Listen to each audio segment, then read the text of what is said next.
el rey azúcar y otros monarcas agrícolas. Las plantaciones, los latifundios y el destino, la búsqueda del oro y de la plata fue sin duda el motor central de la conquista, pero en un segundo viaje Cristóbal Colón trajo las primeras raíces de caña de azúcar desde las Islas Canarias y las plantó en las tierras que hoy ocupa la República Dominicana.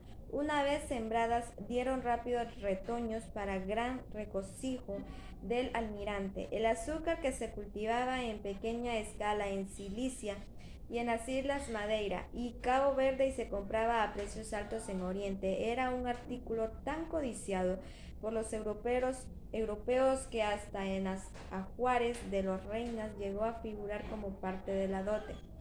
Se vendía en las farmacias, se lo pesaba por gramos.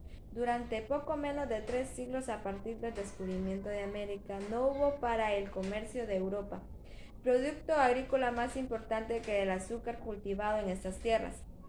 Se alzaron los cañaverales en el litoral húmedo y caliente del noroeste de Brasil y posteriormente también las islas del Caribe, Barbados, Jamaica, Haití, la Dominicana, Guadalupe, Cuba, Puerto Rico y Veracruz y la costa peruana resultaron sucesivos escenarios propicios para la explotación en gran escala del oro blanco. Inmensas legiones de esclavos vinieron de África para proporcionar al rey azúcar la fuerza del trabajo numerosa y gratuita, que exigía combustible humano para quemar.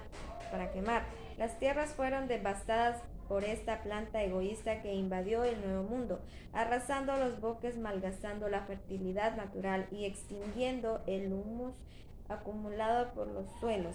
El largo siglo de azúcar dio origen en América Latina a prosperidades tan mortales como las que engendraron en Potosí, Auro, Preto, Zacatecas y Guanajuato los furores de la plata y el oro. Al mismo tiempo impulsó con fuerza decisiva directa e indirectamente el desarrollo industrial de Holanda, Francia, Inglaterra y Estados Unidos. La plantación nacida de la demanda de azúcar en ultramar era una empresa movida por el afán de ganancia de su propietario y puesta al servicio del mercado que Europa iba articulando internacionalmente. Por su estructura interna, sin embargo, tomando en cuenta que se basaba a sí misma en buena medida, resultaban feudales algunos de sus rasgos predominantes. Utilizaba por otra parte mano de obra esclava. Tres edades históricas distintas, mercantilismo, feudalismo, esclavitud, se combinaban así en una sola unidad económica y social. Pero era el mercado internacional quien estaba en el centro de la constelación de poder que el sistema de plantaciones integró desde temprano. De la plantación colonial subordinada a las necesidades extranjeras y financiadas en muchos casos desde el extranjero, proviene en línea recta el latifundio de nuestros días. Este es uno de los cuellos de botella que estrangulan el desarrollo económico de América Latina y uno de los factores primordiales de la marginación y la pobreza de las masas latinoamericanas. El latifundio actual mecanizado en medida suficiente para multiplicar los excedentes de mano de obra dispone de abundantes reservas de brazos baratos. Ya no depende de la importación de esclavos africanos ni de la encomienda indígena. Al latifundo le basta con el pago de jornales irrisorios, la retribución de servicios en especies o el trabajo gratuito a cambio del usufructo de un pedacito de tierra. Se nutre de la proliferación de los minifundios, resultado de su propia expansión y de la continua migración interna de legiones de trabajadores que se desplazan empujados por el hambre al ritmo de las ráfagas sucesivas. La estructura combinada de la plantación funcionaba y así no funciona también el latifundio como un colador armado para la evasión de las riquezas naturales. Al integrarse al mercado mundial, cada área conoció un ciclo dinámico, luego por la competencia de otros productos sustitutivos, por el agotamiento de la tierra o por la aparición de otras zonas con mejores condiciones, sobrevino la decadencia. La cultural de la pobreza, la economía de subsistencia y el letargo son los precios que cobra con el transcurso de los años. El impulso productivo original, el nordeste era la zona más rica de Brasil y hoy es la más pobre. En Barbados y Haití habitan hormigueros humanos condenados a la miseria. El azúcar se convirtió en la llave maestra del dominio de Cuba por los Estados Unidos, al precio del monocultivo y del empobrecimiento implacable del suelo. No solo el azúcar, no solo el azúcar, esta es también la historia del cacao que alumbró la fortuna de la oligarquía de la Caracas, del algodón de Maranhão, de súbito esplendor y súbita caída de las plantaciones de caucho de las Amazonas convertidas en cementerios para los obreros nordestinos reclutados a cambio de moneditas, de los arrasados bosques de quebracho del norte argentino y del Paraguay, de las fincas de Enequén en Yucatán, donde los indios y yaquis fueron enviados al exterminio. Con mejor o peor suerte, cada producto se ha ido convirtiendo en un destino muchas veces fugaz para los países, las regiones y los hombres. El mismo itinerario ha seguido, por cierto, las zonas productoras de riquezas minerales. Cuanto más codiciado por el mercado mundial, mayor es la desgracia que un producto trae consigo al pueblo latinoamericano que un sacrificio lo crea. La zona menos castigada por esta ley de acero, el río de plata que arrojaba cueros y luego carne y lana a los corrientes del mercado internacional, no ha podido sin embargo escapar de la jaula del subdesarrollo, el asesinato de la tierra en el nordeste de Brasil. Las colonias españolas proporcionan en primer lugar metales muy tempranos, se habían descubierto en ellas los tesoros y las vetas. En azúcar relagaba en un segundo plano, se cultivó en Santo Domingo, luego en Veracruz, más tarde en la costa peruana y en Cuba. En cambio, hasta mediados del siglo VII, Brasil fue la mayor productor mundial de azúcar.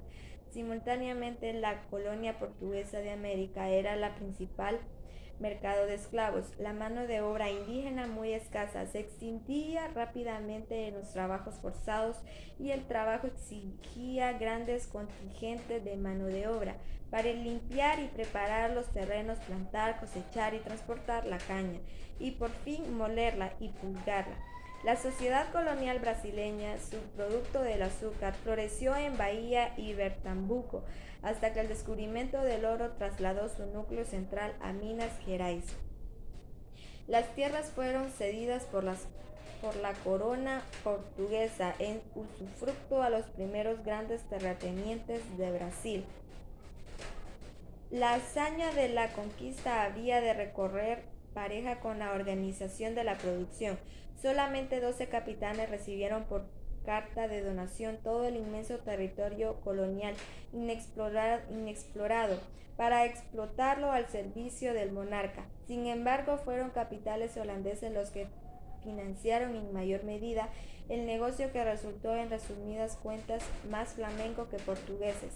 Las empresas holandesas no solo participaron en la instalación de los ingenios y en la importación de los esclavos, además recogían el azúcar en bruto en Lisboa, lo refinaban obteniendo utilidades que llegaban a la tercera parte del valor del producto y lo vendían en Europa. En 1630 la Dutch West India Company invadió y conquistó a la costa noreste de Brasil para asumir directamente el control del producto. Era preciso multiplicar las fuentes del azúcar para multiplicar las ganancias, y la empresa ofreció a los ingleses de la isla Barbados todas las facilidades para anunciar el cultivo en gran escala de las Antillas.